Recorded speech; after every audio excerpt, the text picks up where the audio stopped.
Hey guys, in this video I'll show you how to delete your EA account.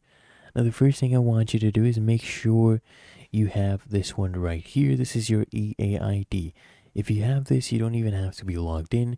Just come to this URL, help.ea.com/en, that's your language, /customer-care.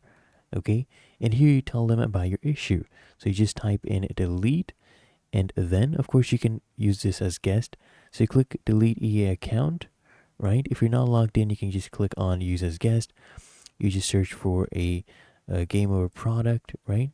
You choose that right there, select your console, and then what you need to do is describe your issue.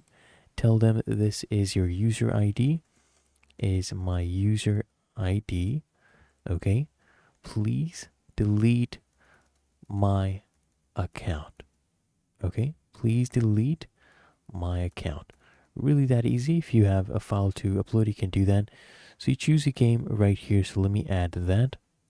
We will go ahead and do FIFA, okay, as the game, and console, let's do PC right here. We'll select that, and then there we go. Click on submit, and then they will go ahead and delete that, because you cannot delete your account on your own. You need to talk to their advisors to go ahead and delete your EA account. That's the only way. So if you found this helpful, make sure you smash the like button and subscribe to App Mentor.